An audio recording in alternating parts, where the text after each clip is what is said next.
happening, Mr. Eric? Let's start with you. The team up in Cincinnati is doing really good. So they've been crushing it. We had a couple listings go pending this past week, had a couple more contracts accepted. So I haven't tracked the totals, even though I should be, but we're easily over probably 1.5 million of accepted contracts up there alone, which is good. I mean, for our price point, that's 5 or 6 pending. So that's a win. And then we picked up an $800,000 buyer down here in Tampa. So that is why I'm doing this in a car, because they flew in from Michigan yesterday. So they wanted to see a ton of properties, and today and tomorrow works best. So I've got like 25 showings over the next 2 days. Wow. Got it. Okay. Well, that's either way. It's a win. Yeah. Cool. How about you, Mr. Brian? Any personal or business wins? Well, I got a meeting for a $4.5 million house on Saturday. So see how that goes. Nice. So this is a listing, it sounds like. Listing, yeah. Heck yeah. How did you get that?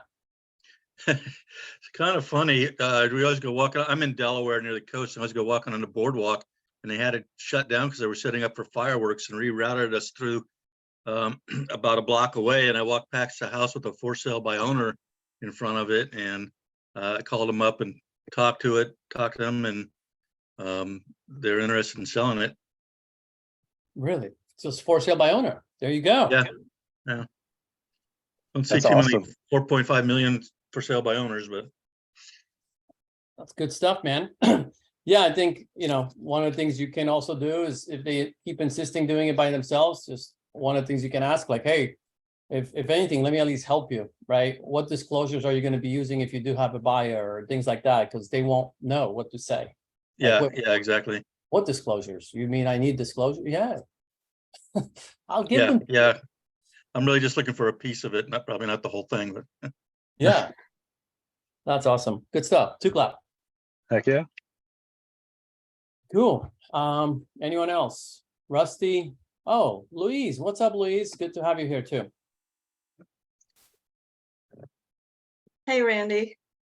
So today I just got a property under contract with my friend from Kingdom 320. It's the property we've been working on for almost a month now. Nice. So we finally got it under contract today, and she's got a bunch of buyers, and so hopefully it's gonna be, we'll get it completed this month. And wasn't that one in Ohio? Yes, that's in Cleveland. Yep. Okay. Nice. That's Eric's state, not Okay, city. cool. State. No. Not anymore, I guess. Yeah, I was gonna say Florida's my state. I don't know what you're talking about. He grew up.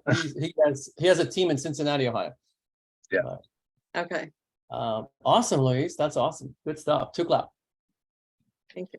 Silvana, I was just texting with you. What's up? You wanna? Oh, I'm in the Zoom now. Okay, cool. Well, if you can unmute yourself and share a quick win, that would be awesome.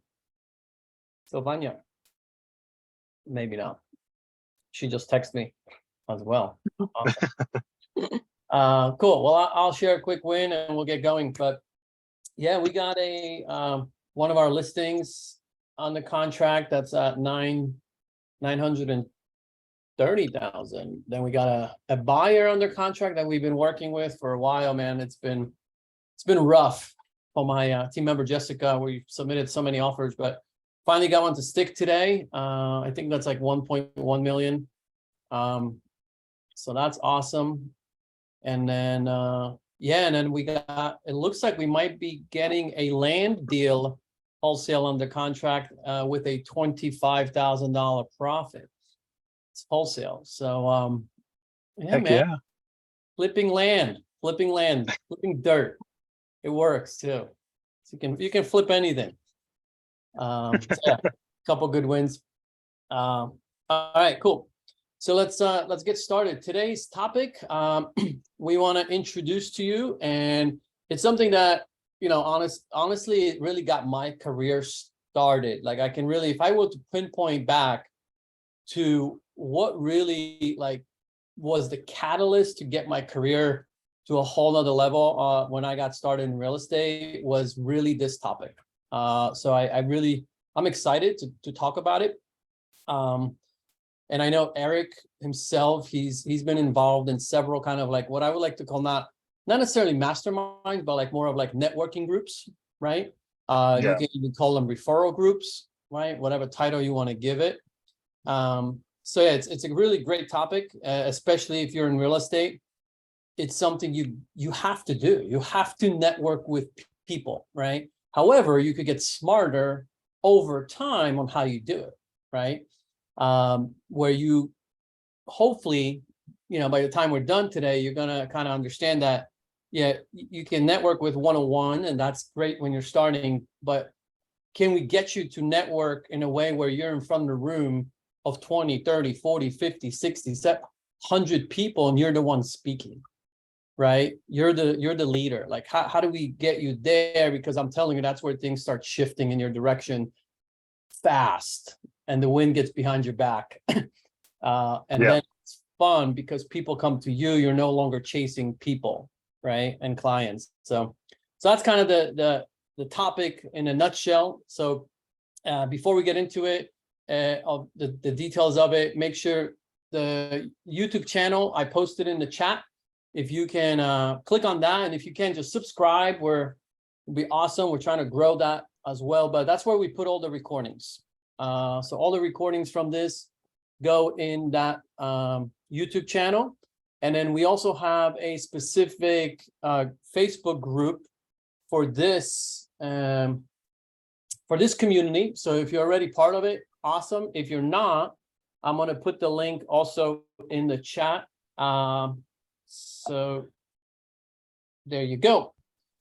So that's it. That's really the short housekeeping items. We do these sessions, trainings every first and third Thursday of the month. And did I miss anything, Eric? I think that's it. No. Yeah. I think you hit it all. All right, cool. All right, so let's get into it. So go ahead, Eric. Awesome. Maybe you can start from like the BNI group concept. Let's start there, because I think that's very easy and achievable for everybody, like right now, right? Yeah. So right now I'm actually, and this is just a prelude before we go into this. So right now I'm actually reading like Think and Grow Rich, and he talks about having a mastermind and like the importance of it.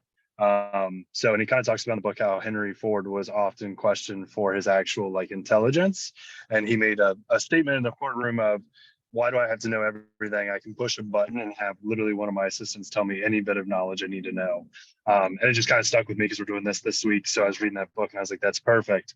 So what we're talking about, one of the ways to become a go-to amongst people in the business is to start a mastermind. And it can start off small, or it can start off on a larger scale. So one of the things I was talking to Randy about was, I actually have the BNI group kind of thought process is, you only have one person that fits a field, and you have as many fields in there as you can, and you refer off your business. And they only allow one person, because if you have 15 realtors, at some point it's going to be a really awkward situation where, two people get all the referrals and nobody else does. So they try to limit to one person. And we actually do this in Cincinnati. I have a really good hard money lender that I love. We've grown in the business together. So we kind of came up with this idea of like, hey, look, we're in the investment sector. He's like, you're an agent, I'm doing the loans. Why don't we start this, and we'll get together a flipper, a wholesaler, buy and hold, a commercial guy. I'll be the hard money lender, and then you can be just the residential realtor. So we started it. We meet every 2 weeks on a Monday. It typically only lasts about an hour long, so it doesn't take a lot of our time.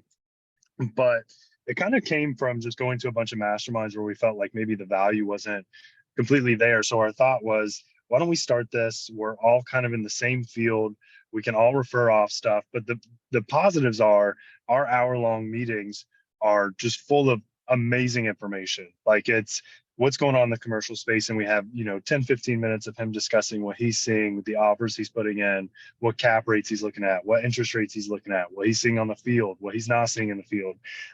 Same with the wholesaler, same with the flipper, same with the residential side. And because of that, we keep it really small. It's kind of weird word to use for it, but we keep it really intimate. And that means that hour long is really dedicated to just us being able to discuss what we see going on. Now, I picked people in the business that I knew were getting work done. I didn't just pick a random flipper who does one deal a year and then I bring them on. I'm bringing on people. We brought on people that we knew are go-getters in our area. And it's been awesome. It's been great. It's been a great way for us to kind of solidify who we are amongst each other, be able to refer stuff off.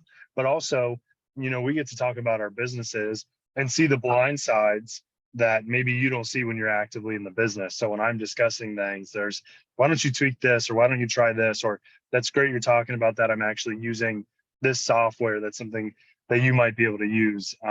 It's been amazing. It's been a really good turnout. Eric, explain what BNI is, because a lot of people might not know, right? So maybe just kind of hit on that concept, because it is a national kind of brand, let's call it. But yeah, so BNI is like there's chapters of them, and there's multiple chapters per city. Typically somebody has to register it or start it.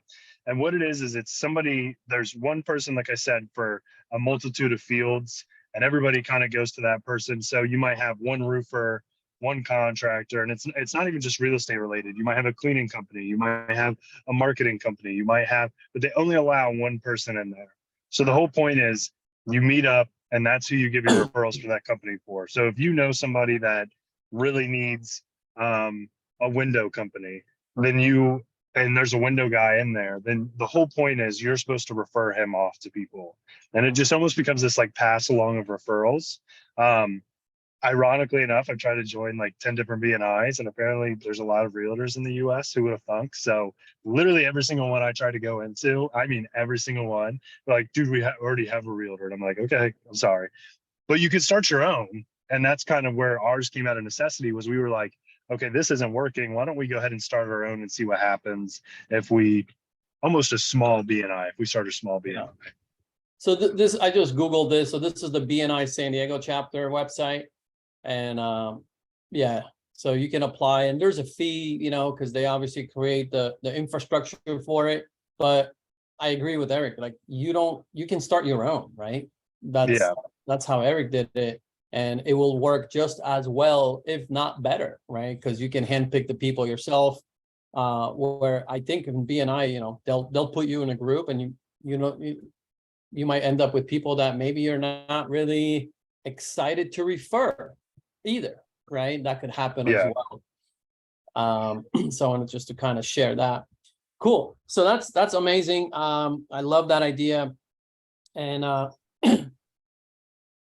people are telling me that it's asking for a passcode. I have no idea why it's doing it for some, but so then from there, I think, a way to think about it, maybe like you can almost like move up the ladder or scale to actually having a meetup, right?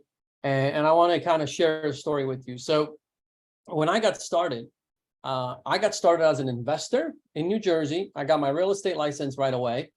And I ended up basically doing both at the same time, but really flipping was my primary focus. And the reason I kind of stumbled into doing both is because we were in a crash.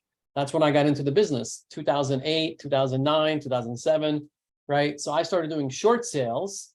When I would market for distressed homes, a lot of these people are underwater, so I had to do a short sale. To do a short sale, you have to be a realtor. So it kind of helped me. So then I had listings all of a sudden as a realtor, and I'm negotiating with banks and all that stuff. So bottom line, that's kind of how my career started. But my business partner, then John Steingraber, and I were like, we would do the same thing, right? Go to all these RIA meetings, and we're like, these suck. Like, honestly, like, what the heck is going on here? Like, we would sit in classroom, not even classroom style, just, rows, right? Chairs, like no desk even, right? Just chairs, right? And rows. And then you would have these owners of these groups run these groups and they've owned these groups forever, right? And they would just pitch products from the front of the stage, and there was like no time to network. And we're like, this is not good. Like, we're not getting any value from this, right? Like, I actually want to learn something, not just be sold, right? So we started our own.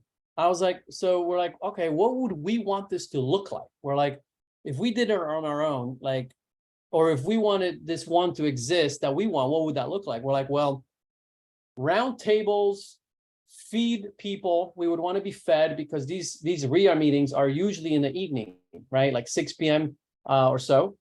So I'm like, I would like to get food. Like, I'm hungry when I come to these things, man. My brain is not really working because I'm thinking about food, right? And then, let's make it affordable for everybody.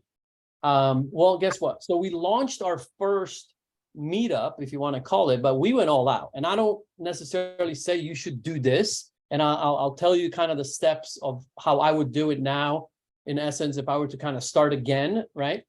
Potentially, and for you to kind of make it more manageable. But we went all out, right? We were young, we were just naive, we were risk takers. We're like, whatever, like, if it doesn't work, it doesn't work, right?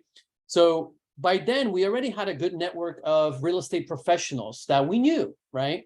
So we worked hard. We hit the phones, we sold everybody on the vision of what we're building. And back then we were calling it Network 2.0. We were calling it, that was our title. And we got some of our main vendors enrolled, like our hard money lender, our mortgage guy, contractor, like you name it, anybody that we would do business with when we're doing a closing or transaction, we would enroll them into this vision and let them know, like, look, we'll help you and get you promote you and this and that. Let's help each other grow this, right? And see where this evolves. So the first meeting, we were like, we rented a banquet hall. We had round tables. We had a full buffet, and we charged people $0 to come to this.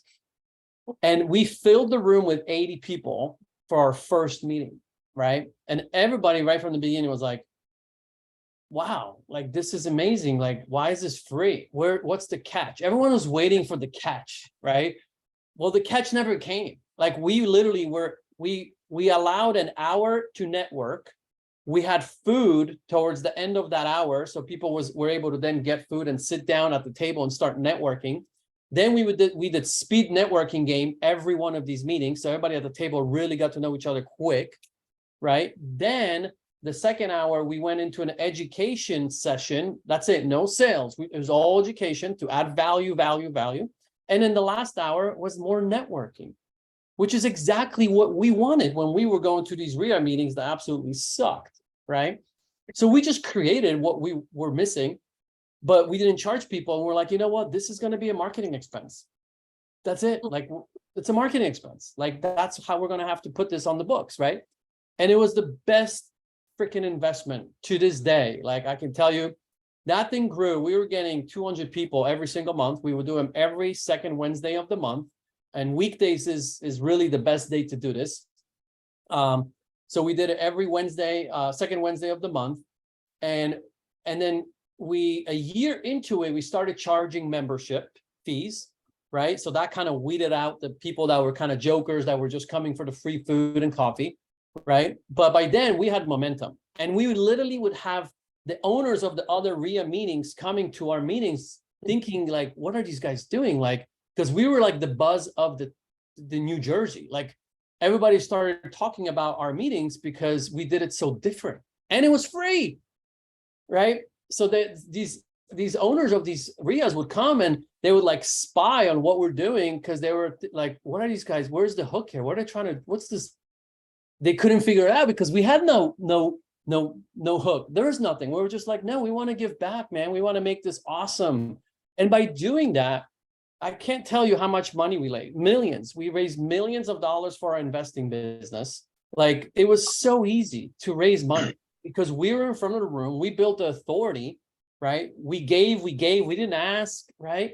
It was just organic relationships that we built, and people wanted to gravitate to us because we were in front of the room, and they were probably smarter than us. I mean, we were like, my partner back then was he was like 23 years old or 22 years old. So he looked like a kid, right? I was 7 years older. So I was in like my late 20s.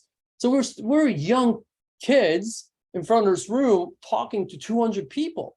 That makes an impact. I'm telling you, right? So, and I'll show you what this looks like literally like right now. It amazes me because like I'm proud of it. And let me share my screen.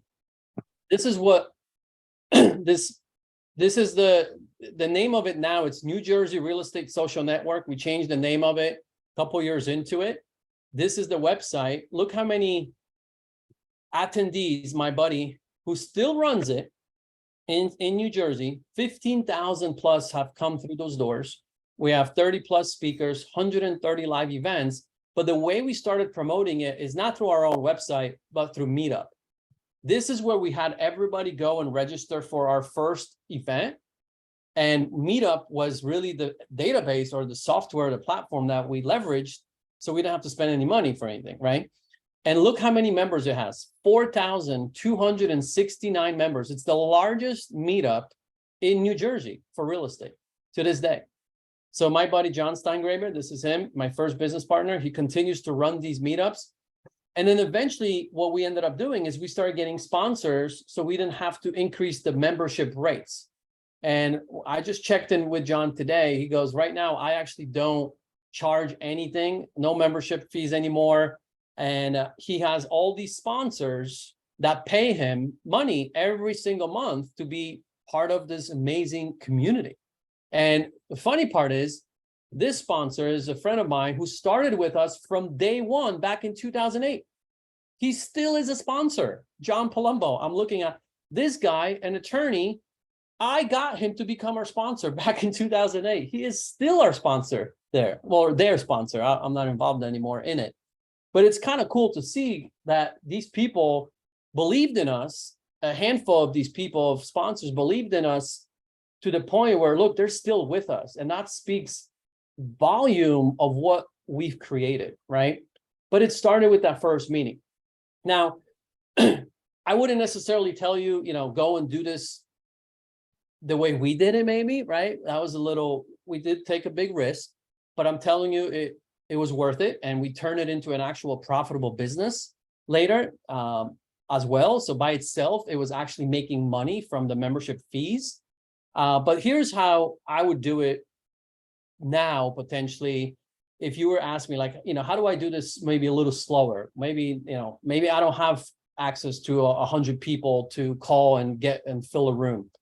But think about this, though. If you have 4 or 5 good people like Eric does, I can guarantee you, if Eric talked to those people that he's got in his referral network, and he said, hey guys, I have a vision. I want to do an awesome networking event. Here's the vision. Here's how I want to lay it out. Are you guys in? They probably all know 20 or 30, 40 people in the industry that, and then Eric knows another probably 20, 30. Between the 5 of them, I bet they could literally recreate what I just did if they wanted, right? Back in 2008. So it's better if you enroll others, so it's not this overwhelming project, right? So the best way I would do is first is really identify the niche. Like, what do you really want to achieve, right? You want to achieve, if you're an agent and you want to work with investors, do you want to work with flippers? Do you want to work with multifamily apartment building buyers type investors? Do you want to work with short-term rental people? What is it, right? It would be good potentially, it doesn't have to be, if you have some type of a niche, maybe stick to it and leverage that niche to attract, because then it's easier to deliver the message through your marketing about what you're doing. You don't have to, because we did it as a general. It was a New Jersey real estate social network, period. So it was open to all real estate professionals, contractors, realtors, investors. We didn't care. Anybody in the industry, right? But if you have a niche, then it could be a little easier. But before you even should start one, you need to go and network and meet some people and start collecting some contact information, some business cards, start building that database of people and start building those relationships, because those are the people that you're going to invite to your first get together, right? And ideally you would do that with 2 or 3 other people like Eric, where you would tell them the same thing. Hey, think about 20 or 30 people you might be able to invite if we will to throw this networking event together once a month on a weekday, on like a Tuesday or a Wednesday where most people don't have much to do. Okay. Right. So you got to do some prep work. You can't just go tomorrow and be like, all right, I'm going to do a first event tomorrow and I'm going to call my 20 people and think that they're all going to show up. Wrong. Right. Show up rate is usually about 30%. Like that's what you have to expect, right? When you do these type of events.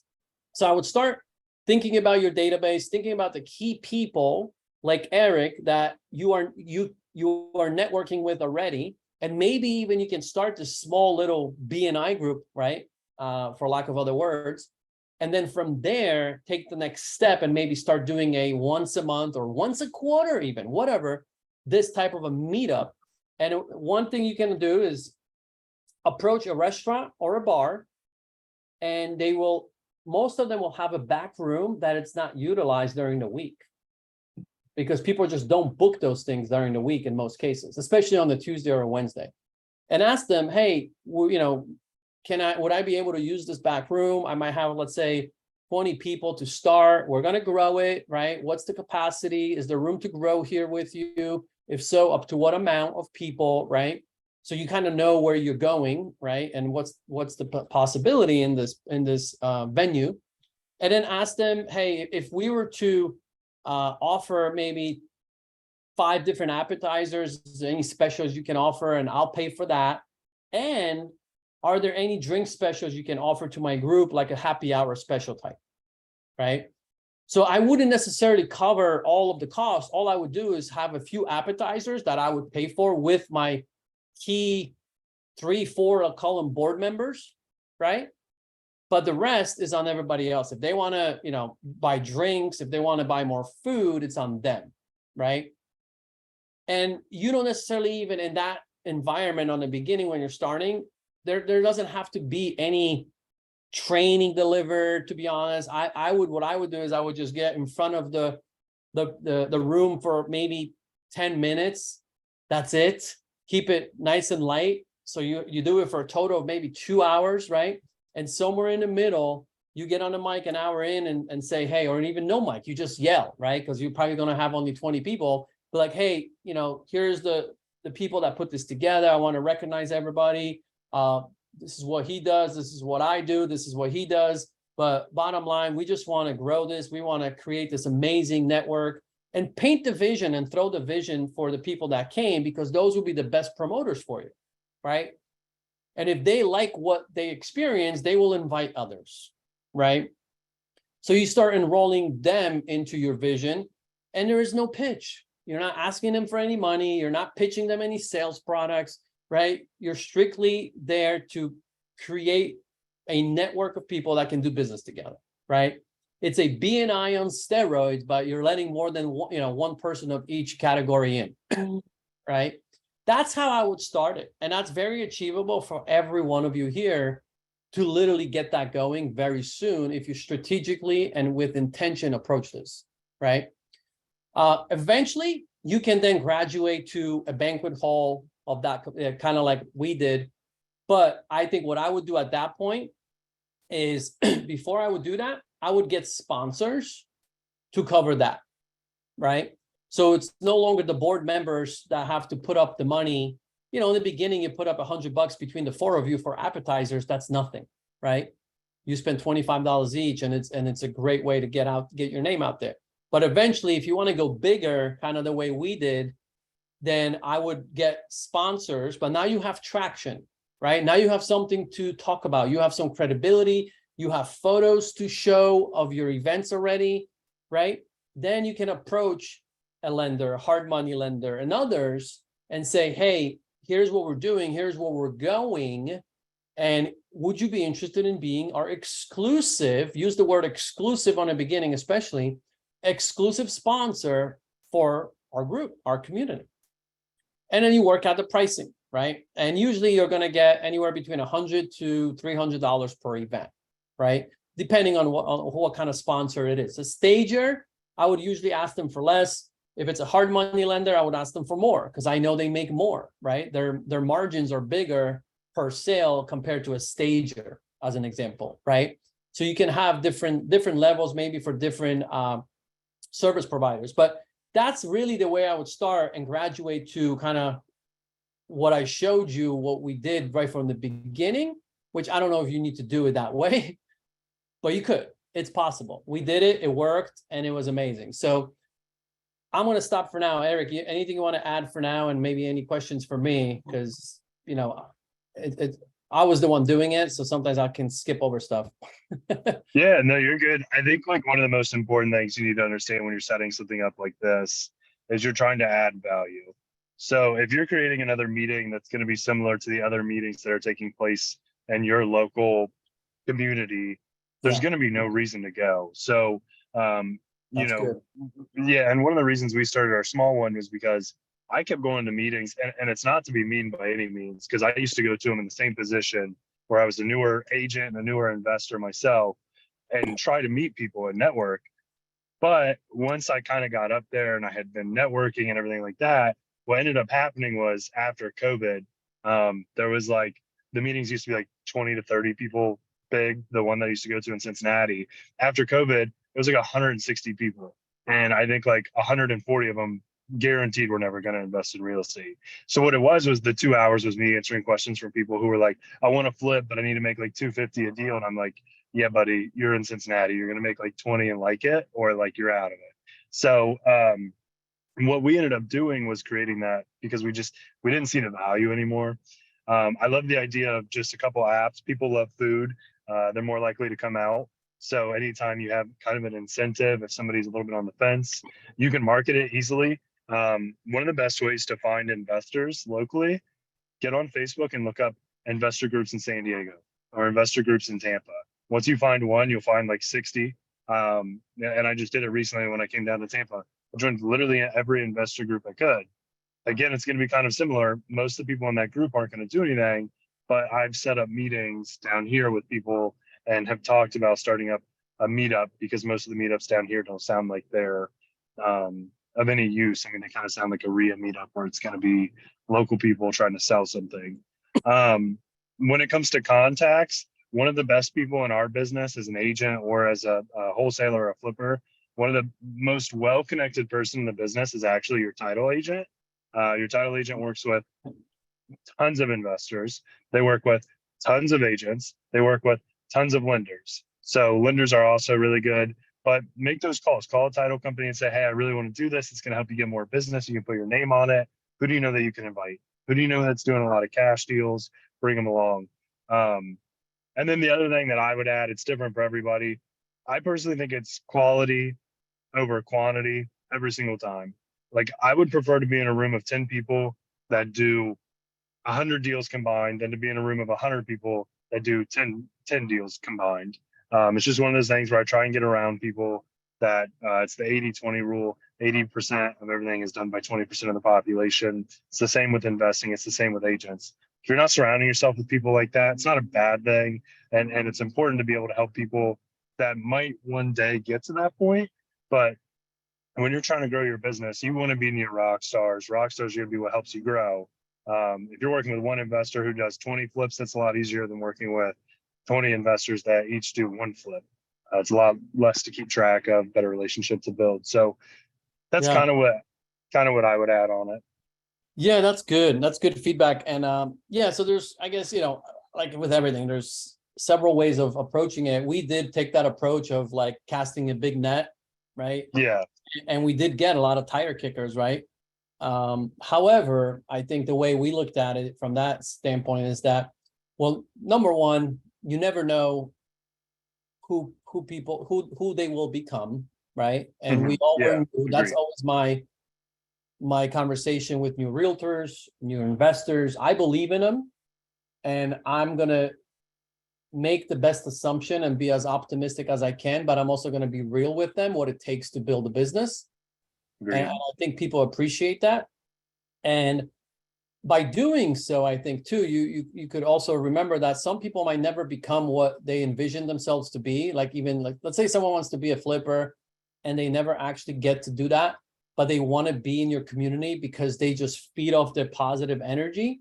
and maybe they have a retirement account of $500,000 sitting there in a 401k, and they learn something, and then all of a sudden they want to invest with you just because you're doing it at a high level, and they see you as an authority because you're in front of the room. And now almost the person that's been going there for a year, didn't do one flip, is now lending you $500,000. So you just never know what it could turn into. And that's actually, as I'm saying this, I will never forget this guy, Jim. This guy's name just popped into my mind, Jim. Jim is that guy.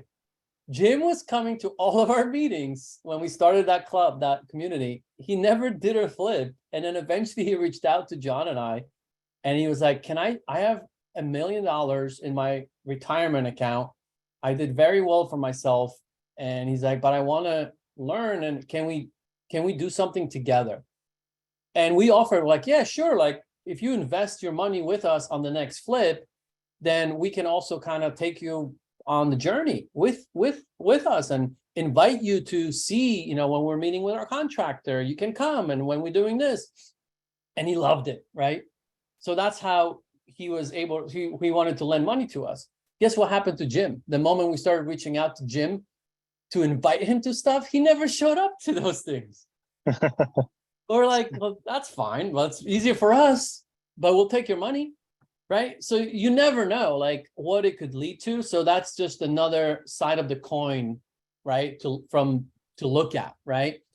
If you could withstand the bigger size, right, and casting a bigger net, right? Because it could lead to something really good, even with people that never do a deal, right? Yeah. And I think the people that eventually don't do anything and they don't benefit from the community, they'll stop coming, right? They'll weed themselves out, especially if you go and scale it to a bigger model like we did with a membership fee down the road, right? And it was only like, we were charging like $20 for entry to cover their dinner plate, basically. And if they wanted to buy a year's membership, then we gave a discount, right, of like 20% or something, right? So it's still very cheap and affordable, right, that any business owner would do that. But the ones that, like Eric is pointing out, the tire kickers, right, they would weed those people out pretty quick, right? So anyway, so that's one thing I would say on that. And then another thing to kind of think about, because I want to show you also what I'm doing now, because I have no desire to run these big meetings anymore, because they do require work. You got to be marketing it every month, and it doesn't just happen by itself, right? Where you just start one and all of a sudden, like every month, it's just like it gets filled, right? It's work. So what I do now, I created over the years strategic partnerships with other education companies, as an example. So for example, FortuneBuilders is one education company that I've been very strategically well partnered with, right? They teach people how to flip homes, how to wholesale, and all those things. Well, I got to know all of the San Diego local FortuneBuilder students over the years, over the last decade, and I decided to build a community for them. But I made it exclusive only for them. So I wouldn't invite anyone else unless you were a student or a FortuneBuilders coaching company, right? Just recently, I partnered with Kingdom 320, which is another real estate education company, right? That does national events, but they also do things in San Diego. So I went and I helped the owners of that company and one of their local educational events, or we call them fulfillment events. And I went and I helped and I provided value, and I brought my hard money lender, and I brought my escrow person, I brought my title. I over delivered on value. And then guess what? The members that were there, when I invited them to my exclusive mastermind that I do once a month for them in Southern California, a lot of them raised their hand and said, yeah, I want to continue this relationship. So I want to show you what this looks like right now and how I'm managing it, pretty much all of it right now virtually, because I'm a little bit less inclined to do a lot of live stuff because I have two little kids. I have a 2-year-old and now a 7-week-old baby girl. So let me go this one. So this is Investor Agent Nation. I just rebranded it. But this is the Southern California chapter. This used to be called just like San Diego mastermind or something, but it was only for the Fortune Builders students or investors. Now I opened it up to the Kingdom 320 investors, but it's exclusive, it's invite only, and we basically talk about investing, right? And I'm one of the realtors and investors, so I understand both sides. So I bring a lot of value from that standpoint. I usually talk about case studies that actually involve them, like the actual students, because what I tell them is, look, you're a new investor. Here's what you're going to need help with. And here's how you approach, right? What I teach them is like, go through the listing agent. If your state allows dual agency, go through the listing agent to get the deal, see if they would, represent both sides, the seller and you. We talked about this on different trainings, right? There's the commission incentive. If they do, great. Then try to get me in to be your listing agent on the back end once it's rehabbed, and I have a listing program for them at 1%, which I promote right in this group right here, 1% listing program, right? It's featured. And I've been doing this for 5+ years now with this listing program here. And I said, if you could get me in to be your listing agent on the back end, amazing. If not, don't worry, I understand it. But what I do want you to do is send me the deal that you are working on. Send me your ARV, the after repair value, but also send me the comps of how you came up with your ARV. And I don't care if you send me a link to a realtor.com listing or Redfin listings. If you don't have access to the MLS, send me something, right? And help me understand how you came up with your number. And then send me the deal analyzer, which is something that basically all of the educators have that they are now using. I said, send me the deal analyzer so I can see how you analyze this deal numbers wise. How much is it for rehab? How are you paying for it, for money, for financing costs, right? And then a lot of times I'll find errors in the deal analyzer. A lot of times I'll find errors in their analysis of the ARV, but my goal for them is to serve them and say, hey, I'm here to help you so you don't lose money on your first deal. Because if you do, you're out of business most likely, right? So I want them to think in that way, that I'm here to help them. And then if there is an opportunity for us to work together, amazing, let's go. I'll help you.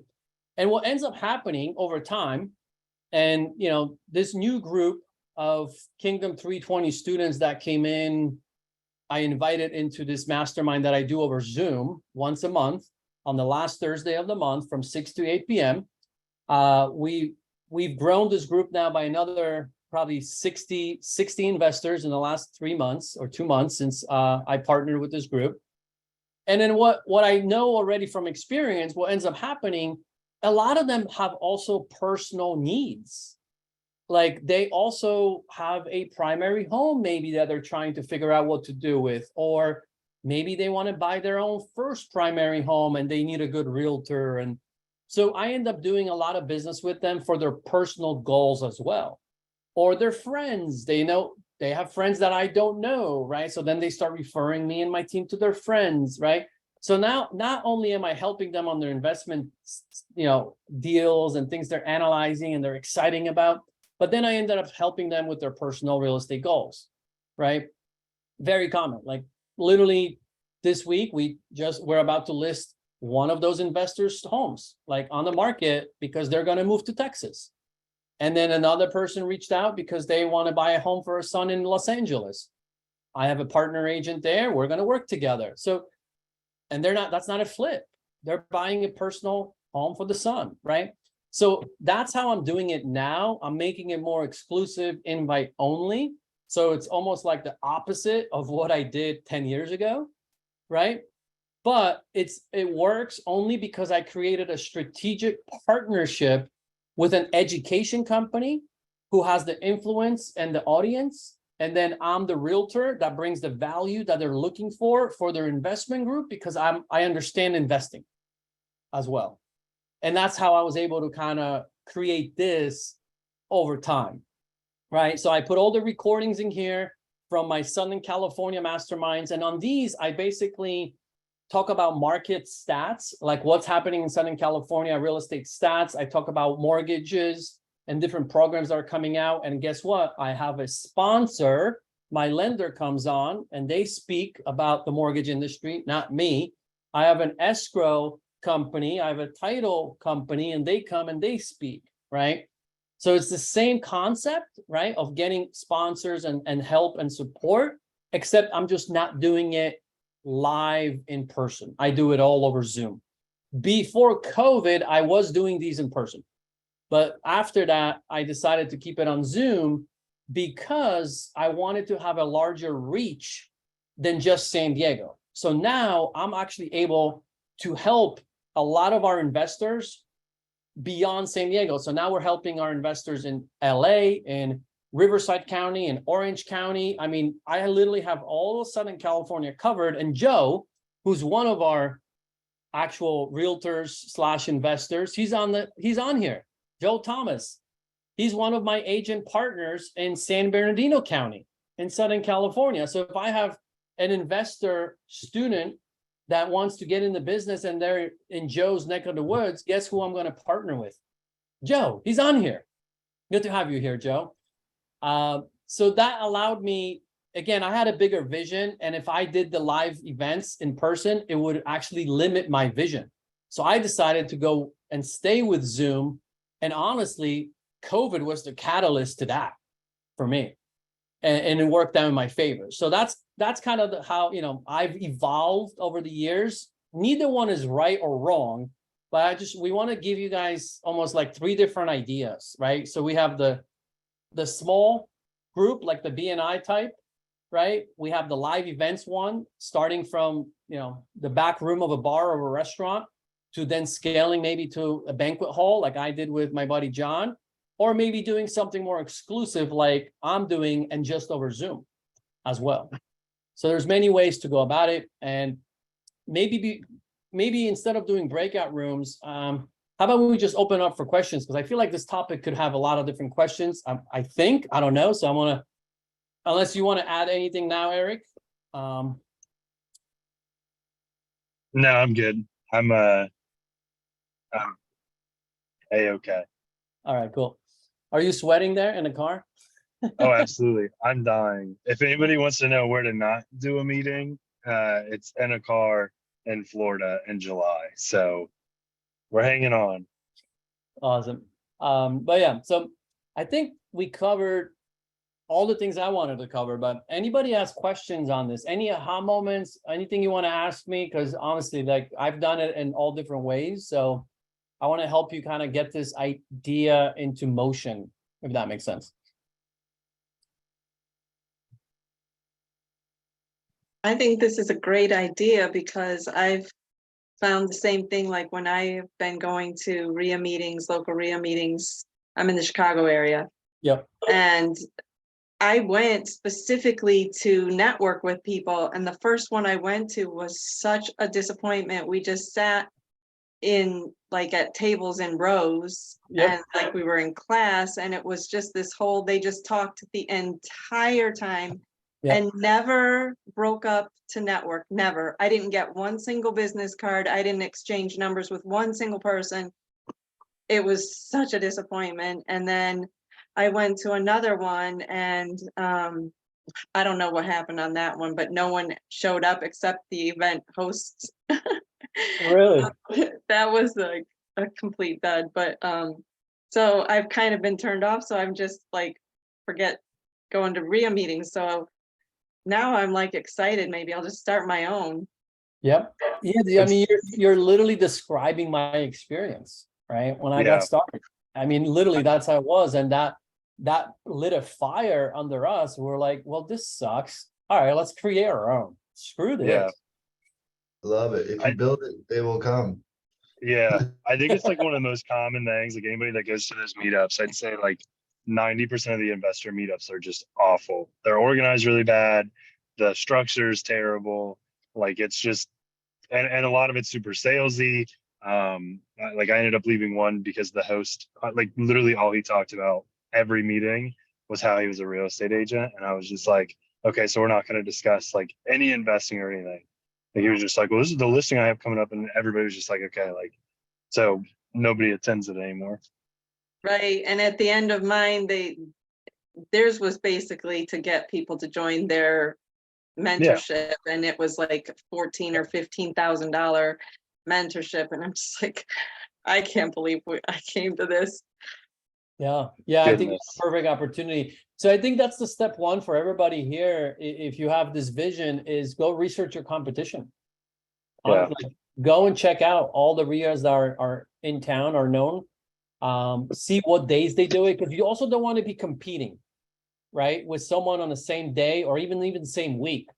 When I scheduled mine, even though it was exclusive, right, and my reach was smaller, I still strategically picked a Thursday and the week where the other big RIAs in San Diego do not meet, because a lot of my investor students go to those.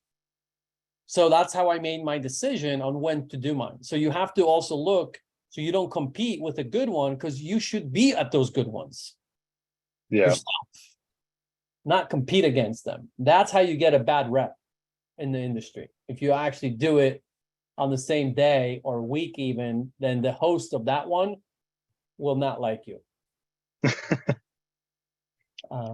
Any other questions for us?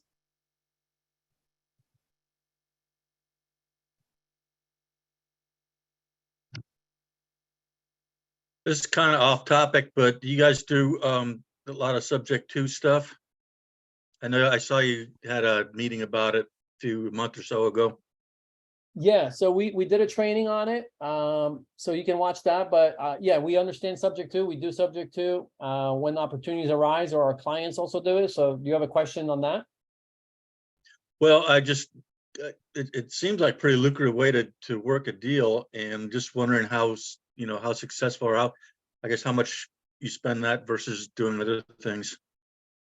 Honestly, it's not really, I don't put focus on it unless the opportunity shows up, because it all depends on the seller's needs, right? So if you're doing marketing to distressed sellers, let's call it, or whatever the list could be, if it's divorcees or that, it all depends what they need, right? So if the deal is thin and they have a great mortgage on the property with interest rate, then it could fit into that box of subject to, right? But it doesn't always. So I wouldn't say that that's all you focus on. It's more about knowing what it's about, how to structure it so it's in your toolbox and you pull it out when it's when it fits the model.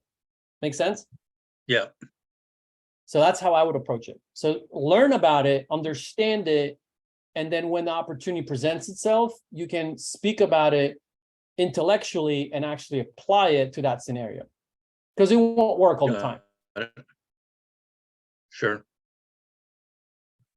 Anybody else has any questions on today's topic or anything else, really? All right, well, I think we must have answered, or everybody's head is spinning. It's like, okay, when do I want to do my first meetup? Who am I going to start my BNI group with? Joe, what's up, Joe? Hey, I noticed Aldo had sent out a thing for a real estate investment association meeting last night down in LA. Did anybody go to that? I don't know, because we have people here from all over the country. So this is not Southern California specific. This is all over, Joe. I know. This is your first time here, and I'm glad to see you here. Good to be here. So I don't know, but that was looked like a good one.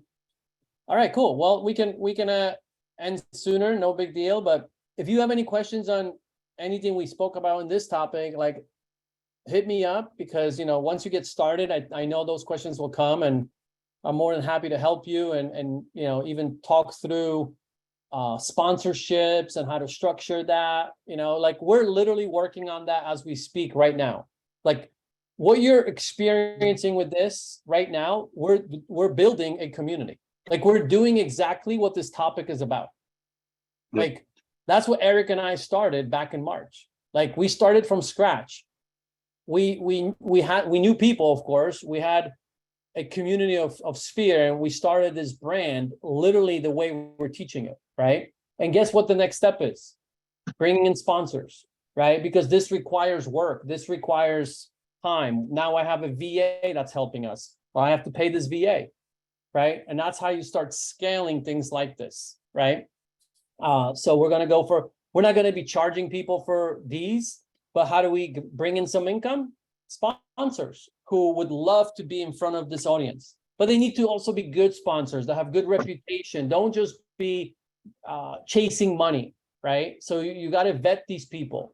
If you have not used them yourself, talk to others in your friends group network that have used them. Make sure they have a good reputation, right? Because I tell my sponsors, like, if I haven't used you, I need to talk to someone that I personally know that has used you.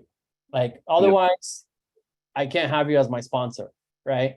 And then I let them in, and I have a 3-month minimum commitment to get going, because I can't be like, oh, join for a month and you're going to get a lot of value from it. Like, no, like, you got to show up several times to build the momentum, build relationships. So I have a minimum 3 months. And then if they sign up for 6 and they want to pay for upfront, then I give discounts to that. But I tell them it's a long-term play. It's a long-term relationship. Don't expect that you're going to get clients from showing up one time. That's not how this works, right? And the moment I get a bad review on you, someone calls me from my members, then you're done. I don't care if you're paying me, right? We're moving on and we're going to find someone else. So you got to make some of these hard, like, decisions and rules, right? So you're not only making decisions by money, right? Like, of course, we want to bring in the sponsorship money, but at the same time, we have to be smart and make sure our community gets taken care of with the right people. So. Hey, how many other realtors do you bring in? To this one, I mean, anybody can join. This is open to investors and realtors, so we don't care. This particular one, the one that I have exclusive, a lot of my investor students, they're licensed. They end up actually joining my team. So I don't care if they're licensed. Like, I would rather have my investors get their license, because they could do a lot more damage faster. Yeah. You know, so to me, it doesn't matter. It's just you got to have an abundance mindset, period. Right. Cool. Anybody else? Final. Sylvania, you wanted to say something? I don't think we can hear you. Yeah, it's not working. Sorry, you can maybe put it in the chat, and we'll try to answer it if you have something before we hop off. But yeah, if you like what you're hearing, join our Facebook community. Give us a follow on YouTube, or subscribe, I guess they call it. And let's stay in touch. If anything comes up, any questions, hit us up. We're here for you. And all right, Sylvania, you're good? Yeah, okay. Call me. All right, guys. See you in a I couple had a weeks. quick question, yeah, Randy. go This ahead. is Cece. I'm Cece, sorry, what's I'm up? having all kind of tech difficulties today. But you're saying that I'm going to invite this to investors, local investors, as well as realtors. There's not like the BNI is normally one of each. So we're just having multiple realtors that are invited to come as well. If you're starting the way Eric described it, right, with like the BNI model, I think you're smart to just for now be the realtor for Okay. that likes to work with investors, if that's your niche, right? Uh-huh. So yeah, so I think in that case, I think it's smart for now for you to be that realtor, right, in that small group. But down the road, if you expand to a once a month networking event, well, then you open it up to whoever, right? Okay. Realtors, investors, contractors, really anyone that services your industry, right? But I would Okay. still continue to meet with your small group on a monthly basis to maintain that intimacy, right? And maybe those will be the people that you launch the events with. That could be your board, right? They could be owners of it with you. I mean, you can spin it in many ways, right? John and I were the owners of our club, but then we had a few key people kind of like part of our board, let's call it. And they helped promote it, but we didn't really put a lot of pressure on them, right? Because they were not the owners of the club. So there's a couple ways to approach it. If there's 4 of you, you could all be kind of the owners of the club, because the club is not really the club itself is not the money maker in essence on the beginning. It's more about building momentum, getting as many people to it down the road, right? And so the more people you meet, the more business you'll do, period. Mhm. Right? I think you can identify what you want to do with it as well. Like if you don't want to be the person that's coordinating or having this large meetup, or if you do want to keep it smaller, there's nothing wrong with that. Or if, you know, on the flip side, if you don't want to have a smaller meeting, it's just more of like what you're wanting to do. I think the larger your brand is, the better it is at getting or the larger the meeting is, the better it is at getting your brand out. The smaller, it's not really going to get your brand out, but maybe it's more frequent referrals or something of the sort. So even if you have a big meetup with a lot of agents that attend or investors, you're still getting, your brand can be front and center for taking the initiative. Okay. Okay. I've set up a networking group before. I know that a few minutes ago I had to kind of go off for a moment, but you were talking about how you set it up previously, but now because of family, you're not wanting to do the marketing and so forth and so on as much. And you know, being away from family. Did you share the alternative way? I might have missed that part. Did you share the alternative way where, like for right now, I'm thinking as much as I can do without having to be there on the ground? I don't know. I missed that part. Yeah. So the ones I do now, I was sharing is via Zoom for a couple of reasons. One, I have a larger reach through Southern California beyond San Diego. But really what allows me to do those is my partnership with strategic groups that do a lot of investor coaching. So they're the ones that actually raise up new investors, if that makes sense. Is right? that the FortuneBuilders and the Kingdom And 320? 320, yeah, those are 2 groups that I have partnership setups with. I know the owners, and in San Diego, they introduced me to their students that end up buying their coaching program, right? Because they know that I will nurture them and help them become a better investor faster, right? So that's how I'm doing it, and that's what allows me to keep it exclusive and also kind of the way I want to run it, right? Which is via Zoom. I don't, if you don't have those type of partnership, it will be hard for you to get someone's attention Yeah. on Zoom right now. I think people want to be in person now, right? More. So I would, unfortunately, I think that's the way you need to start on the beginning, Okay. probably is do more in person. As much as possible, of course, but then you can maybe alternate. You do one month it's in person, the other one maybe it's on Zoom, so maybe that's an option to consider, Okay. right? Okay. But just know that the show up rate is low overall, period. Like, don't be disappointed, right? If you invite, 50 people, like, don't be surprised if like 10 show up, right? Like, Okay. it's if not even sometimes less. Like it's just, that's just how it is, right? In the events world. Right. Okay. Okay. Good stuff. Thank you. Yeah. All right, guys, let's end it. Talking about family. Yeah, I got work to do and then get back to family. See you guys. All right. Bye. Awesome. Good question. Thank you. All Have a right. good day. Thank you. Bye. Bye.